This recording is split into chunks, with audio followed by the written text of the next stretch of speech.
오늘은 시드기야입니다. 유다 남왕국 유다의 제일 마지막 왕이고요. 시드기야 때 이제 유다가 마지막으로 함락되어서 완전히 멸망하게 되죠. 그 시드기야는 바로 그 앞에 왕이 여호야긴이었는데 자기 조카였습니다. 여호야긴이 바벨론으로 끌려간 후에 이제 바벨론 허락 하에 그 왕이 되었는데요. 본명은 마따니아입니다. 시드기야 본명은 마따니아인데 바벨론 왕 느부갓네살이 그 여호야긴의 삼촌 이 마따니아를 이제 왕으로 세움과 동시에 시드기야라고 이름을 고쳤습니다. 그래서 바벨론 왕에 의해서 왕의 이름이 시드기야가 되었고 그 바벨론이 왕으로 세운, 그러니까 그 나라 전체가 이제 바벨론의 속국이 된 거죠. 그래서 시드기야는 그 바벨론 왕에게 충성을 맹세하고 즉위가 되었습니다. 그래서 정치적으로는 매우 약한 왕이 된 것이죠. 21살의 왕 위에 올라서 11년 동안 예루살렘을 다스렸는데 그러니까 그 바벨론 왕이 자기가 왕을 세워놓고서 왜 나라를 멸망시켰는가, 그거에 대한 스토리가 이제 나옵니다. 시드기야가 처음에는 바벨론을 잘 섬겼는데 나중에 그 태도를 바꿉니다. 그 일 때문에 비참한 최후를 맞이하게 되는데 열왕기하 24장 18절에서 20절 말씀을 보시면 시드기야가 왕이 될 때의 나이가 21세라 예루살렘에서 11년간 다스리니라. 그의 어머니 이름은 하무다리요 림나인 이레미야의 딸이더라. 그가 여호야김의 모든 행위를 따라 여호와 보시기에 악을 행한지라. 여호와께서 예루살렘과 유다를 진노하심이 그들을 그 앞에서 쫓아내실 때까지 이르렀더라. 시드기야가 바벨론 왕을 배반하니라. 결국 이게 배반하는데 이거 예레미야서에 보면은 그 이 시대의 선지자가 예레미야인데 그 예레미야서 읽어보시면은 이제 시드기야와 관련된 남유다가 어떻게 멸망하게 되었는지 그 여러 가지 자세한 그 사정과 스토리가 잘 기록이 되어 있습니다. 예레미야 선지자가 하나님께로부터 그 말씀을 받아서 줄기차게 계속해서 반복적으로 전한 메시지는 애굽을 의지하지 말고 바벨론에게 항복하라. 계속 그 이야기를 하는 거예요. 애굽을 의지하지 말고 바벨론을 항복하라는 내용을 반복해서 전하는데 그 이유는 하나님께서 그 유다가 타락하고 하나님을 떠나니까 하나님께서 유다를 징계하시는 몽둥이로 그 바벨론을 들어서 내리치시는 거예요. 그러니까 바벨론에게 맞는 것은 하나님께 맞는 거예요. 그러면 애굽을 의지하는 것은 하나님께 안 맞겠다라고 버티는 것과 같은 거죠. 성경에서 보면은 그냥 외교 정책의 부분이 아니라 이 부분을 영적으로 해석을 하면 성경에서 구약에서 특히 애굽은 세상을 상징을 하죠. 그래서 하나님으로부터 징계를 했으니까 하나님이 이제 회초리를 내시는데 안 맞고 이웃집으로 도망가는 거죠. 안 맞고 돌아다니고, 그러니까 하나님께서는 점점 더 화가 나시는 그런 상황이에요. 그래서 이 예레미야는 그 부모에게 회초리 맞는 심정으로 바벨론에게 매를 맞고 항복해야 된다라는 그 메시지를 계속 전하는데 우리에게도 적용을 한다면 우리가 하나님께로부터 징계받을 때가 있죠. 그러면 그 징계가 아프니까 어떻게 보면 그 고난을 면할까만 생각을 하는데 그 고난을이라는 징계를 대신 하나님의 그 손길을 우리가 생각을 한다면 하나님께서 어떤 이유로 나에게 그 매를 대시는가라고 하는 그 교훈을 얻어야 매를 잘 맞는 것이지 그 매를 피하고 다니는 게 잘하는 태도가 아닌 거죠.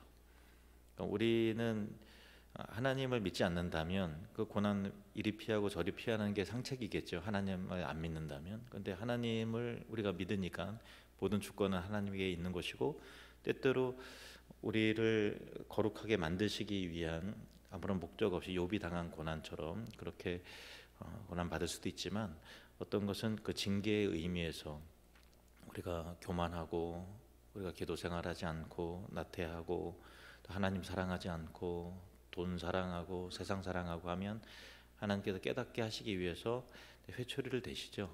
그러면 회초리를 잘 맞는 것도 믿음이요 실력이다라는 것입니다. 그 고난 피하고 또 이리저리 도망다니는 것이 아니라 그 고난과 징계에 담긴 하나님의 뜻을 우리 기도하면서 파악을 해야만 열 대 맞을 거 세 대만 맞고 끝난다. 근데 점점 하나님 약오르게 하면 10대 맞을 거 이제 20대가 되고 30대도 될 수 있다. 우리가 자신들 키워오면 다 그렇잖아요. 근데 시드기야는 고관들의 말을, 예레미야 선지자의 말이 아니라 고관들의 말에 기울이면서 예레미야를 핍박을 합니다. 축복의 말이 아니라 저주의 말을 한다. 너가 그러고서 애국자냐 막 그런 거예요. 그래서 예레미야 핍박하고 끝까지 이제 친애굽 정책을 펴다가 결국 이제 시드기야와 남유다가 멸망하게 되는데, 예레미야 38장 이 부분에는 예레미야서에 나옵니다. 38장 4절에서 6절 보시면은, 이에 그 고관들이 왕께 아뢰되, 이 사람이 예레미야를 말하는 거예요. 백성의 평안을 구하지 아니하고 재난을 구하오니 청하건대 이 사람을 죽이소서. 그가 이같이 말하여 이 성에 남은 군사의 손과 모든 백성의 손을 약하게 하나이다.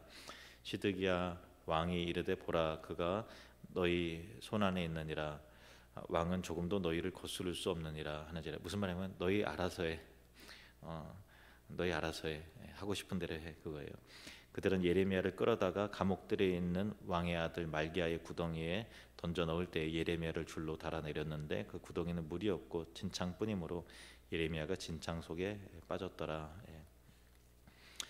그러니까 애굽의 힘을 빌려서 바벨론의 압제에서 벗어나려는 것이 시드기야와 고관들의 의도였죠. 근데 하지만 말씀드렸다시피 이것은 단순한 외교 정책에 대한 문제가 아니었고 영적인 문제였다라는 거죠. 하나님께 범죄했으면서 하나님이 주시는 징계와 채찍, 그 벌을 받지 않으려고 세상을 의지한 것이 결국 친애굽 정책으로 나타나게 된 것이고, 그것이 이제 멸망의 원인이 된 것이다. 그러면 우리가 고난과 징계가 임할 때 하나님께서 어떤 교훈으로 무엇을 고치길 원하시는가가 이제 포인트다. 어떻게 하면 이 고난이 짧게 끝나나 어떻게 하면 덜 맞을까가 1차적인 고민이 아니라, 이 징계를 주신 하나님의 뜻이 무엇일까, 내가 무엇을 잘못했을까, 무엇을 돌이키고 회개를 해야 될까가 제일 먼저 고민해야 되는 부분이다라는 것입니다. 근데 그 반대로 우리가 그 문제를 해결하기 위해서 이스라엘 백성들은 남유다는 애굽을 의지했잖아요. 근데 우리 현실에서는 애굽은 하나님의 징계를 피하려고 먼저 하나님께 기도하기보다는 그 사람을 의지하고 또 그 지위를 의지하고 또 그 돈을 의지하고 하는 것이 결국은 애굽을 의지한 남유다의 그 정책과 별반 다르지 않다라는 것이죠. 각자 삶 가운데 한번 적용해 보시길 원합니다. 예레미야 17장 5절에서 8절 말씀이, 이 부분이 이렇게 나오는 거예요. 예레미야가 계속 말씀을 전합니다. 여호와께서 이와 같이 말씀하시니라. 무릇 사람을 믿으며 육신으로 그의 힘을 삼고 마음이 여호와에게서 떠난 그 사람은 저주를 받을 것이라. 그러니까 그 남유다가 애굽을 자꾸 의지하니까 하나님께 매를 맞지 않고 사람을 의지하고 막 그러니까 이런 말씀 전하는 거죠. 그는 사막의 떨기나무 같아서 좋은 일이 오는 것을 보지 못하고 광야 간조한 곳 건건한 땅 사람이 살지 않는 땅에 살리라. 그러나 무릇 여호와를 의지하며 여호와를 의뢰하는 그 사람은 복을 받을 것이라. 그는 물가에 심어진 나무가 그 뿌리를 강변에 뻗치고 더위가 올지라도 두려워하지 아니하며 그 입이 청청하며 가무는 해도 걱정이 없고 결실이 그치지 아니함 같으리라. 하나님을 의지함으로 복받고 또 정말 시냇가에 심은 나무가 청청함 같은 은혜가 저와 여러분에게 있기를 축복합니다. 결국 시드기야 11년에 나라가 이제 망하고 맙니다. 시드기야는 도망가는데 몰래 성을 빠져나와서 여리고까지 도망갔다가 결국 거기서 바벨론 군사들에게 추격조에 의해서 붙잡혀요. 그리고 바벨론 왕 앞으로 이제 끌려가게 되었고, 그리고 그 자기의 두 아들들이 그 시드기야의 눈앞에서 그 죽임을 당하는 것을 직접 봅니다. 보고 나서 그 눈을 뽑아버려요. 시드기야의 눈을. 야, 참 너무 잔인하죠. 그러니까 시드기야가 그 두 눈으로 제일 마지막으로 본 장면이 자기의 사랑하는 이 한 10살 정도 되었을 그 두 아들들이, 두 형제가 10살 정도 된 어린 아들들이 그 잔인하게 죽임을 당하는 것을 보고, 그리고 시드기야 눈을 뽑아버렸으니 시드기야의 그 가장 이 세상 가운데 가장 충격적으로 다가온 그 장면이 계속 이제 그 마음과 머릿속에 남는 거죠. 마지막에 본 거니까 얼마나 참 고통스럽겠습니까? 얼마나 참 비극적입니까? 이런 고통을 시드기야가 당하는 거예요. 시드기야 나이 32살 때였습니다. 21살의 왕이 돼서 11년 동안 통치하고 32살에, 지금 우리 생각에 22살이면 어리네요, 그렇죠? 예.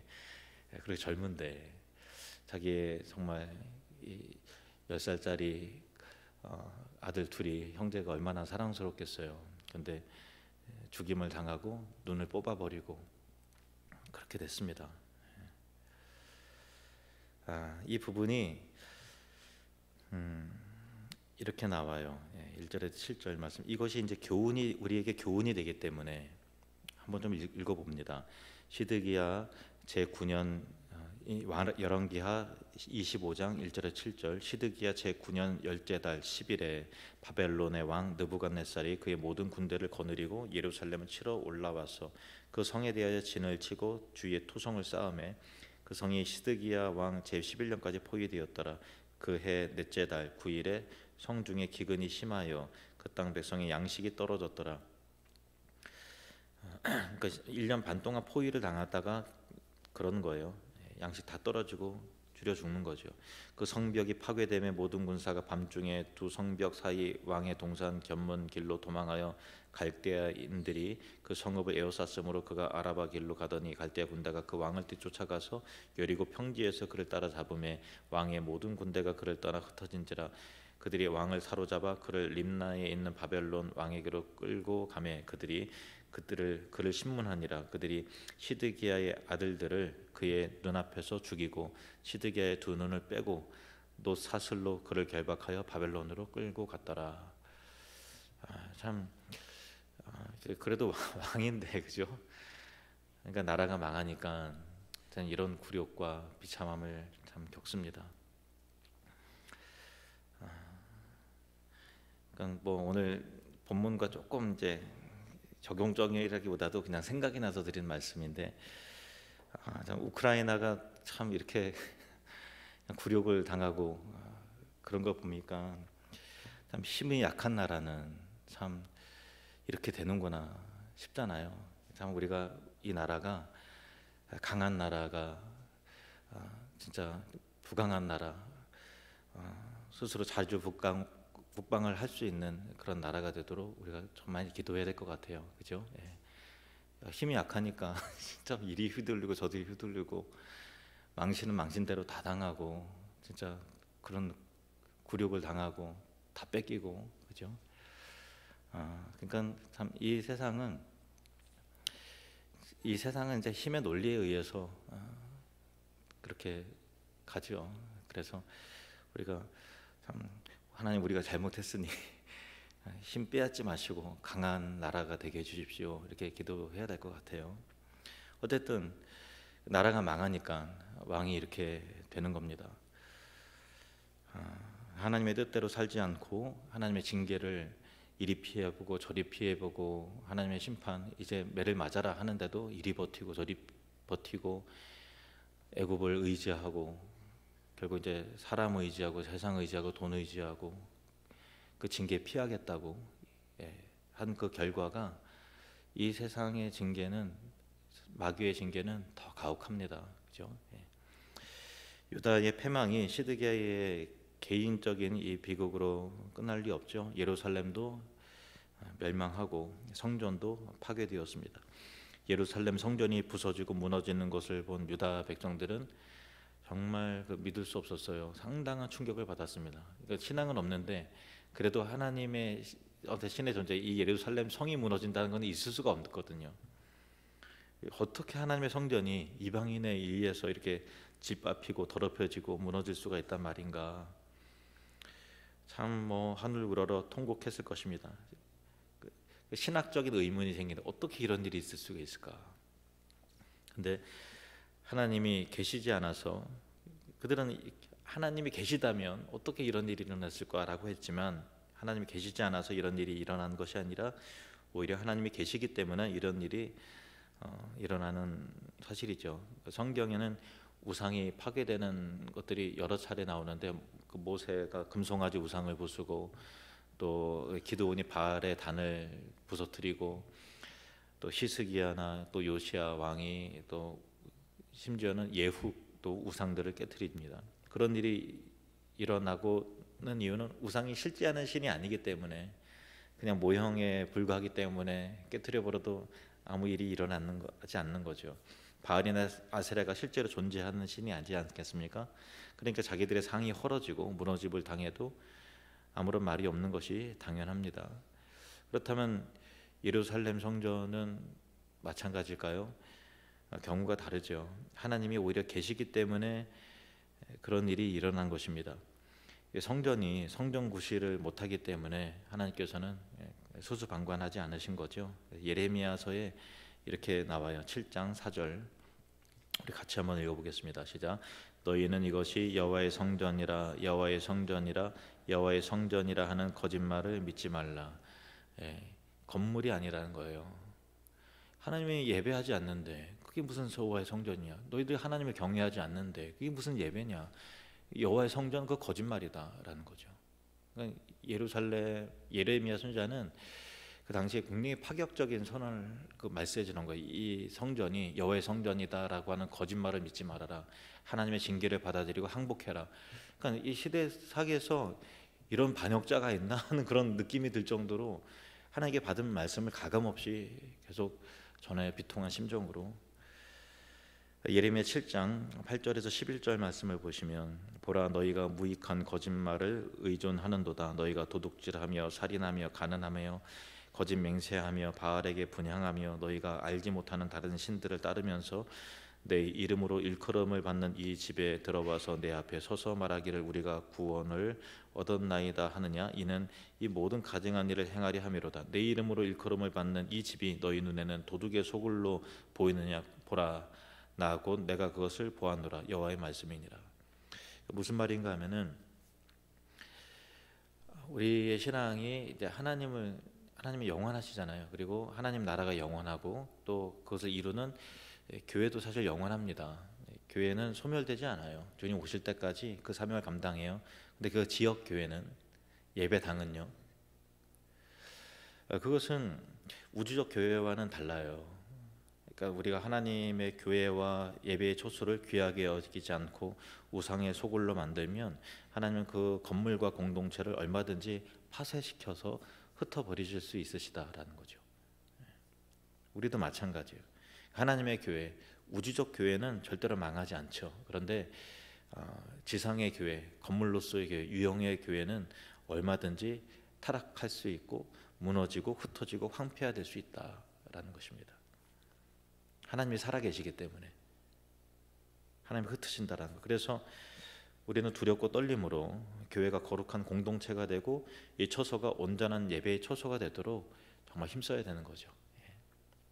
그런 주님 오실 때까지 우리 하늘드림교회가 하나님 보시기에 야 너는 없어져야 되겠다 이런 심판의 메시지가 아니라 좀 주님 오실 길을 예비하는 거룩한 신부가 되어서 거룩한 예배의 공동체로, 선교의 공동체로, 사명 감당하는, 시대적 사명을 감당하는 공동체로 끝까지 책임 감당하는